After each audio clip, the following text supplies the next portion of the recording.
Sebenarnya Pak mengerti Bapak. Masalahnya yang dihadang itu adalah alim wal ulama. Semuanya orang-orang pandai, paham dengan Al-Quran dan hadis. Sedangkan saya adalah fakir. Sebelum mulai, mohon maaf. Andai kata nanti ada kesalahan dan fatal dalam menyampaikan, mohon ridho dari Allah dan buat kita para guru alim ulama, mohon dimaafkan, boleh? Bismillahirrahmanirrahim.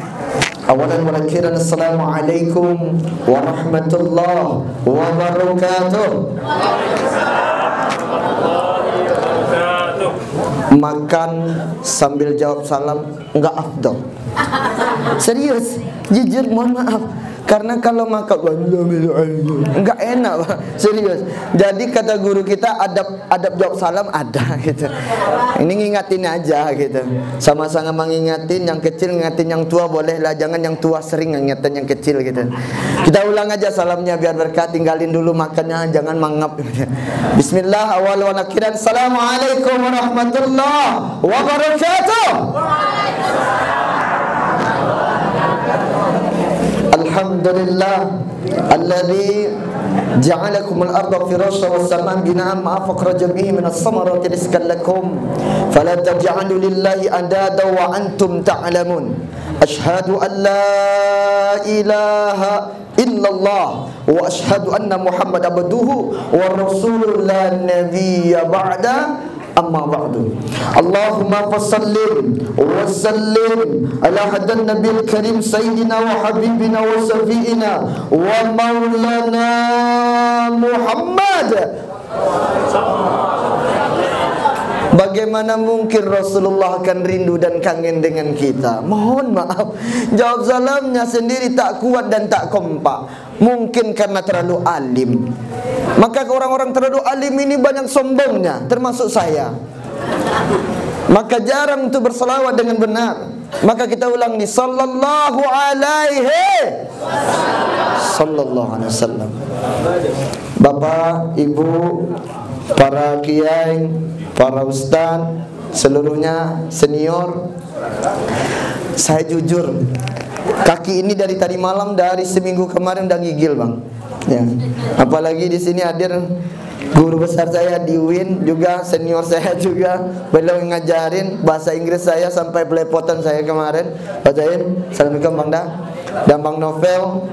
Terima kasih Bang. Dan juga sahabat saya, ini beliau ini sahabat saya Ustaz Zaki ini Bu. Satu angkatan, tapi saya hebat dari beliau. Hebat. Dia satu angkatan cuma satu, saya dua angkatan saya. Angkatan 99 keluarnya 2006. Kalau beliau angkatan 99 keluarnya 2005, berarti saya dua. Hebat saya. Walaupun tak sehebat ilmunya, tapi yang penting saya tingkatan saya dua. Nah, gitu. Jujur Pak Ibu. Jadi kalau berdiri di depan Bapak Ibu jangan anggap saya adalah orang pintar. Saya tidak orang pintar. Saya ini orang fakir sebenarnya. Sok-sok pakai baju gamis biar dianggap orang alim gitu kan. Itu aja Pak. Padahal saya nggak punya ilmu. Kalau masalah kualitas ilmu, ada Ustaz Zaki, kawaidnya, usul fikihnya, tafsirnya, hadisnya, ya semuanya sama beliau. Kalau ditanya-tanya tahun dulu Zarmon ini siapa? Mohon maaf paling di bawah. Dari kawan-kawan saya paling bawah Pak, serius. Kalau ditanya Moncoy, oh Moncoy paling di bawah. Kenal Moncoy? Nah, Moncoy saya Bu, karena suka makan gulu-gulu cok dulu. Jadi Bapak Ibu mohon maaf paling ulama. Jadi saya ini mau ngomong apa saya juga nggak tahu, apalagi judulnya Silaturahmi Akbar. Berbicara di depan guru, para kiai, para ustaz dan ustazah seluruhnya. Sudah duluan paham. Takut nanti salah jawab atau salah sampaikan. Tapi setidaknya kita nggak ngajarin lah. Saya ini al-fakir nggak ngajarin Bapak Ibu hadirin saudara semuanya, alumni kita. Ngingatin. Kalau berbicara, kata Ustaz Zaki tadi berbicara dalam hadis Rasulullah sallallahu alaihi wasallam. Apa kata Rasulullah yang diriwayatkan oleh hadis dalam kitab Bukhari? Kalau pengen punya rezeki banyak, ya, ada yang pengen punya rezeki banyak? Pengen jadi orang kaya, pengen sukses di dunia dan di akhirat, tuh jalin silaturahmi. Oh, pengen umurnya panjang, jalin silaturahmi. Tapi kalau nggak mau jalinnya, celaka tuh orang. Apa kata Rasulullah dalam hadis Sahih Muslim? Celakalah orang-orang yang memutuskan silaturahmi dan tidak akan pernah mencium baunya surga. Nauzubillah.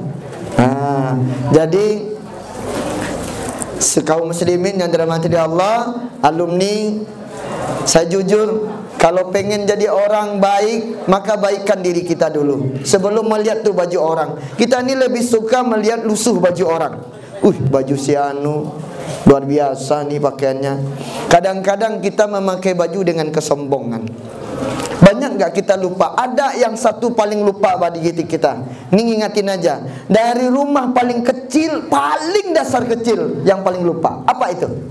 Bismillah. Apa enggak? Pakai kopiah nih, Bismillahirrahmanirrahim. Ya enggak? Lupa enggak? Pakai baju nih, Bismillahirrahmanirrahim. Pakai sepatu, Bismillahirrahmanirrahim. Mau melangkah, Rasulullah ngajarin, Bismillahi tawakkaltu 'alallahi la haula wala quwata illa billahir. Lupa enggak? Tadi keburu-buru. Yuk. Pakai baju dalam pun juga tetap baca bismillah. Ngambil air mau mandi pun juga baca lupa sama kita. Tapi kita lebih banyak ngejar yang tinggi, lupa dengan yang kecil. Maka kata Rasulullah, kalau pengen dapetin sorga, yang kecil-kecil itu perlu dibersihkan. Itu seperti yang sampaikan Al-Mukharram Mursyid kita dari Pariaman, Bang Budi. Belum nyampaikan gitu. Kalau pengen jadi orang alim, alimkan dirimu. Alim itu jadi orang berilmu. Tapi sebelum menjadi orang berilmu, maka adab silaturahmi perlu diutamakan. Setinggi-tingginya ilmumu, sehebat-hebatnya dirimu, sekuat-kuatnya pangkat dan jabatan dan hartamu, mohon maaf, harta itu tidak akan dibawa semuanya, ditinggalin. Enggak ada yang kekal. Yang maha kekal cuma Rahman dan Rahim Allah. Betul? Betul? Nah, yang kekal cuman itu tuh. Cuman sayang, beribu kali sayang. Kita ini kan orang-orang pada sombong. Punya harta sedikit, sombongnya minta ampun. Punya mobil sewaan. Ada pak, berdatang ke sini bawa mobil sewaan, lebih baik kayak saya. Bawa motor dari pesisir, dari jam 5 sore berangkat, tiba di sini jam 11 malam. Kan jauh pak. Jadi pikir-pikir aja kalau pulang nanti pak. Iya. Bang Nopel, ngerti lah Bang Nopel, enggak berapa lah bang. Demi senior dan junior kan perlu. Bapak saudara yang kami hormati, alumni, mohon maaf tidak ngajarin. Maka ketika kita melihat silaturahmi ini adalah hal yang sangat luar biasa, ada satu hal yang perlu kita pahami. Pertama, kalau saja antara kita ada benci dan ada sesuatu yang memutus silaturahmi selama ini, mohon maaf, izin, rugi. Kalau ada yang benci sama kita, alhamdulillah. Kenapa? Kalau ada yang tahu konsepnya orang yang membenci kita, ramai-ramai kita datang, Pak, benci saya no Pak. Dah, benciin saya dong. Kenapa? Amal ibadahnya buat kita nggak pernah rugi.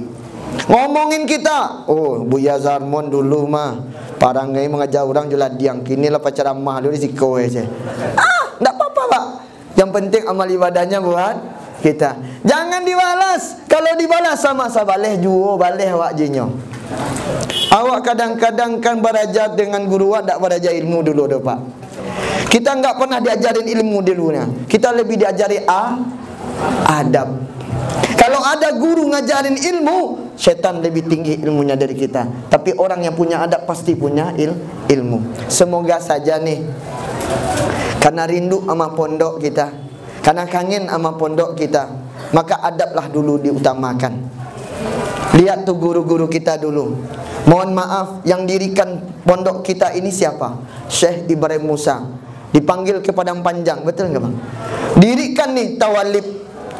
Dinamakan kita Sumatera. Dari seluruh Sumatera kita yang punya Sumatera. Kalau ada tawalib Padang Panjang, kalau ada tawalib Padang, kalau ada tawalib Gunung, tapi kita Sumatera. Ingat nih, kita ini udah luar biasa Sumatera. Dari Medan tuh sampai ke sini, Sumatera luas, sangat luas. Kenapa belum memikirkan pengen bagaimana memahami luasnya agama Allah, bukan sempit memahami agama Allah. Kaji saya nggak terlalu panjang kan Pak? Sudah belum? Tutup lagi ya? Hah? Belum lagi. Lanjut. Lanjut. Alhamdulillah, kangen juga saya disuruh lanjut, Bang. Tadi kata Bang Taufik 3 menit cukup, berhenti lagi katanya. Saya juga kangen. Kangen ngomongnya kayak Bang Novel juga, kayak Sazaki ngomong panjang gitu. Tiba saya 3 menit cukup, berhenti. 30 menit. Oh, 30 menit. Alhamdulillah. Baik. Selanjutnya, kalau ada di antara kita saling benci tadi, yang rugi 3. Rugi kita 3 tuh. Dulu selama kita di dalam lokal kan ada tuh gunjingin teman. Nah, ingat tuh gunjingin teman enggak? Si anu bon badannya lagi kurang aja, bon badan pajago. Kan ada dulu itu. Bon badan teman kita bon patai kan ada dulu, Pak. Nah, sekarang kan baunya sudah harum wangi. Kenapa? Sudah jadi istri, sudah jadi suami. Betul enggak? Alhamdulillah. Kalau benci, jangan benci. Satu ruginya. Rugi yang pertama orang yang membenci. Amal baik, amal soleh enggak ada lagi. Apa? Amal baik, amal soleh kita enggak ada. Udah habis diambil sama orang yang kita benci. Apalagi benci sama pondok. Saya enggak mau ke pondok. Kenapa? Yayasan seperti itu. Saya enggak mau ke pondok. Kenapa? Ada gurunya kurang asin. Jangan, Bon. Kalau enggak suka sampaikan, kata Rasulullah, jaga lisanmu. Kalau kau enggak suka, jaga lisanmu, lebih baik diam. Kalau kau tak tahu dengan segala sesuatu, mohon maaf, lebih baik diam. Jangan ikut campur ketika engkau tak tahu dengan sesuatu. Lebih banyak kita ini mengikut campurin urusan orang, sedangkan urusanmu sendiri tidak bisa kau selesaikan. Betul? Mohon maaf, ibu-ibu yang suka ikut campur urusan suami, jangan ikut campur lagi, Bu. Itu biar suami yang nyelesain. Kecuali suami yang minta bantu, dia tolong wana udah dia, lah hutang udah dia, dah ada. Tapi kalau alun dah jangan. Kadang-kadang kan ada tamu, suami datang ke rumah, istri langsung duduk. Selesai. Kecil loh, Bu. Ceritanya kecil tapi bermakna. Ya. Kebanyakan ini adalah pengalaman kehidupan yang Buya sampaikan. Bukan berarti Buya adalah sok alim, tidak. Tetapi ini yang kebanyakan. Andaikan di antara kita ketika marah menyebut nama-nama yang tidak pantas buat anak kita, demi Allah, perlakuan anakmu seperti itu. Jangan kau marah-marah sama anakmu. Lihat dirimu sebelum menjadi seorang anak. Lihat dirimu dulu. Kadang-kadang awak kan menjadi seorang abak, kau kan menampak anak kau kan karih saya, Pak. Tak tentu doh. Dia nak bang gua nak mudiku gaya dan dulu dang kada. Tapi kalau kecilnya kakeknya, wang lebih baik dari anak engkau lain tu mak kau parang ngeang je ah. Ingat masa lalumu, jangan pernah marahi anakmu. Kalau engkau mau merubah anakmu, maka rubahlah dirimu. Kadang-kala kita minta anak kita jadi soleh dan soleha, sedangkan kita sendiri tidak pernah jadi anak yang soleh dan soleha. Mohon maaf. Bapak Ibu yang dirahmati Allah, sudah cukup? Lanjut? Lanjut. Masya Allah. Sebenarnya sedang gigil, Pak, tapi karena disuruh lanjut, Dazal, lanjut. Dah, yang ketiga, rugi yang ketiga. Orang yang saling membenci, memutus silaturahmi, rugi yang ketiga. Apa rugi yang kedua? Pertama, amal ibadah tadi. Amal ibadah hilang, ya. Amal kebaikan hilang. Yang kedua, yang hilang itu kesehatan. Pak, makin banyak nih kita benci sama orang. Makanya Rasulullah sallallahu alaihi wasallam menyatakan, kalau ada di antara engkau, dalam surat Al-Hujurat juga, kalau ada di antara engkau berselisih. Kan ada, Pak, alumni sama alumni kan ada selisih paham, Pak.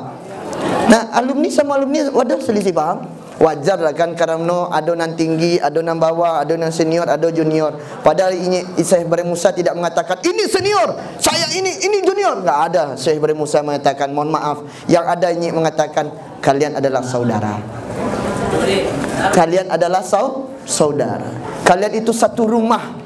Ibaratkan sebuah rumah, kalian itu satu rumah dan satu orang tua yang sangat luar biasa. Maka jangan pernah ada perbedaan di antara kita. Apabila ada perbedaan di antaramu, maka engkau tidak akan mendapatkan keberkahan dan rahmat dari Allah. Coba lihat, mau tidur kebayang musuh. Tidur kebayang musuh. Apa untungnya membayangkan musuh? Apa manfaatnya di antara kita membenci? Apa untungnya di antara kita itu saling adu domba? Apa manfaatnya? Enggak ada manfaat, demi Allah, enggak ada manfaat. Kalau ada orang bilang, kalau saya membenci si fulan maka saya mendapatkan surga dari Allah, mohon maaf, tidak akan dapatkan surga. Cium surga aja nggak dapat, mau lagi melangkah ke surga. Nah, ya. Jadi para alumni ini ngingatin, mohon maaf, Buya Zarman Al-Fakir tidak mengajarkan. Kesehatan kita akan berkurang kalau ngingatin masalah. Masalah nggak pernah mikirin kita. Kalau pengen menyelesaikan masalah kita dengan manusia, maka dosa manusia ini ada dua yang harus dipahami kata Rasulullah. Yang pertama, dosa merugikan dirinya, tak merugikan orang lain. Apa ya? Nah, dosa, dia berbuat dosa tapi nggak pernah merugikan orang lain. Ayo apa? Sholat dia, nggak sholat kita, nggak rugikan orang, betul? Nggak zakat kita, nggak rugiin orang, betul? Nggak puasa kita, nggak rugiin orang. Tapi sayang, ya, kalau berbuat itu tetap dosa. Tapi kata Rasulullah, gimana caranya ya Rasulullah? Cukup dengan taubat. Tapi ada kata Rasulullah, ada dosa lagi namanya dosa fa'isah, merugikan dirinya dan merugikan orang lain. Nah, ingat bu, merugi dirinya tapi rugi orang lain dia.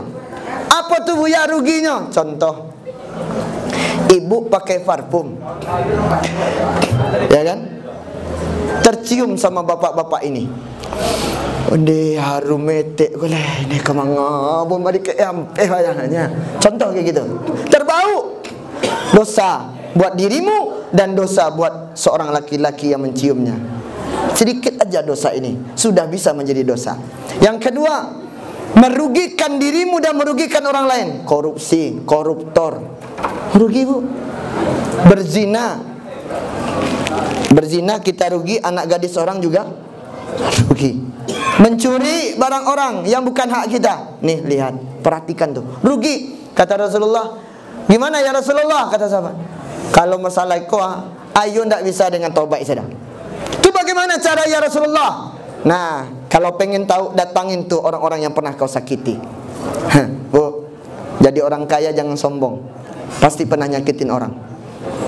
Ingat tuh, jadi pejabat jangan sombong, pasti pernah nyakitin rakyat. Jadi orang tua jangan sombong, pasti pernah berdusta sama anak. Malah Allah sampaikan, waladina kafaru wa kazzabu ulaika sabunarhum fiha khalidun. Jangan berbohong, kalau berbohong itu kekal dalam neraka. Kebanyakan kita ini ngajarin anak kita berbohong juga, dosa. Maka kalau pengen bersih, datangin tuh ibu gunji. Apalagi nih hari baik bu, bulan baik. Minta maaf kapan? Pertama minta maaf kita di saat hari mau masuk bulan Ramadan, betul? Pak, maafin ambo ya Pak. Bu, maafin ambo ya Bu. Setelah itu kapan? Sesudah selesai Ramadan, Idul Fitri masuk. Pak, maafin lah boleh ya Pak. Bu, maafin lah boleh. Pertanyaan saya mau tanya, bagaimana secara adat dan secara agama dan sosial minta maaf itu? Mohon maaf, seorang istri minta maaf ke suami kayak apa di rumah? Kalau memang kita alumni Parawe, termasuk saya sendiri, gimana caranya? Seorang istri kalau minta maaf secara adat, mungkin Madato izin, secara adat dan secara agama dan secara sosial, dudukkan suamimu di tempat tidur. Le tahu lipan? Kero kui sajaklah baca primbet kau lah ongeh lo asal dan gini nak. Ambo masih pakai lipan ya pakai kayu ya le. Bakui bagoyang-goyang ya mah. Pakai kelambu. Awak kan itulah. Saya dapat tinggal nak dek Minang kau rasa. Kui je nak tahu je kero nak tahu dia dah. Bapo caro kecil orang PCC. Sayo badan deh. Nah, jadi setelah kita pahami, terus engkau duduk di bawah sebagai seorang istri. Lain mode itu minta maaf sama Dato'? Hah? Enggak. Jadi mode ikut contoh. Kadang lakinya duduk di bawah bini dia, entah sia laki entah sia bini. Dah. Maafin boleh dah. Kadang bancam lo petang pas Idul Fitri. Dia tak dah. Udah nak sembahyang petang tu. Aku sakit kiden tapi baal ya dah. Kini kau minta maaf ya kau dah. Mancam untuk minta maaf. Minta maaf saya bu. Jangan mancam kami lo. Ada. Lain tak ada. Kalau memang benar-benar minta maaf secara adat dan secara agama dan sosial, maka seorang istri akan menangis Kenapa? Karena Rasulullah sallallahu alaihi wasallam mengajarkan tentang silaturahmi dengan seorang keluarga. Istri, ini adab, masih belajar adab. Apa kata Rasulullah? Andaikan Allah perintahkan nih, Bu, seorang manusia, sesama manusia saling menyembah, maka Rasul bilang akan kuperintahkan seorang istri menyembah kepada seorang suami. Bu, minta maaf le modeko. Dah, kau tangan letak di pau laki. Dah, kok nyampang dia salah kau dah. Tindak atas jawe kata udah memurahan sang muda ada kejadian. Ada Idul Fitri ada suami. Ada menangis bini awak tang? Ada menangis bini awak tang dah. Mana nangis inyu menyasa je dah sebenarnya. Maka nak pernah menangis kerana bah menyasa, kerana ocok di dutuan. Ya. WA apa password? Kecek ustaz kau. Awak dia alumni para abid. Dia privasi udah, jangan adik pacik-pacik. Iko tanggungjawab udah. Kalau adik tanggungjawab udah. Kalau apa udah jan saya sekali. Jo dompet-dompet dan jan kau pacik. Kecek adik kau pas menyasah dola piti kat 200. Masuk. Dah. Ada piti. Ada piti kau lai piti kau tanya. Aku nak ada biarlah dan balik kuih beko. Lai piti kau lai. Pada piti 200 awak tadi. Dia ongok awak. Pak, mohon maaf. Kau saran saya nyomak Datuk. Kau kaji awak, kau saran. Masih ada waktu tu, Ustaz Zaki. Awak takut masih ada waktu tu beko kecil. Lain tak? Nah, ada satu bahasa. Ini cerita aja sih. Ketika mak datuk wak laki-laki, tapi jangan kecen kau ni beko mak datuk aku kau cakap gitu. Mak kau serius wak mah. Kau wak serius. Kalau Ustaz Zaki ngecek, le boleh wak serius. Ambo betul. Ambo kau serius dulu kau mah. Kalau wak ambil rumah, kau ambil rumah wah. Jannamu satiuk bini minta carai, jannamu kecen carai. Mana boh? Nak ambil rumah sia. Awak malu tukang lo guys. Apa kau ambil rumah mate? Sambil rumah tukang je. Tukang berarti nak jarak gue pak kerja deh. Nah, yang ambil rumah sia suami. Tukang you balik. Yang membuat rumah kita suami, punya loteng yang bagus, ngisi kamar yang luar biasa. Pas bertengkar, ibu minta-minta monca-monca, cakaya dan dalai. Pas kami carian, kuah berangkit dari luar rumah ulai. Nang bek rumah awak lah nak berangkit je plastik, nak ongok tu. Ongok nak rasa ya tu. Maka kalau ambo mang minta dia bini cara mudah hindak. Cara hindak sampai ngontem melantiang pidang tu awak lah kembali yo. Jadi ambo bagi trik seketek pak. Jangan namu ketika bini minta cara tetap kasih senyum. No, you me I love you. Selesai. Tak ada you padian se. Muek galak tadi. Carain indak. Sekali indak tetap indak. Kalau dan carain ada merangkik ke rumah kau bawa kolor saya curangnya. Mu ada. Yang kedua, madatuk dan kita alumni laki-laki jangan kecil nak padusi. Kalau bagaji 5 juta. Kau kalau bagaji 5 juta kecil dah budi mah. Kalau bagaji 5 juta jangan diagian ke bini sadone. Kecil. Serius. Awak nak bagarah ke tu? Jangan sampai tahu. Kalau dia agen kali 5 juta ni demi Allah, kau curhat sebenarnya.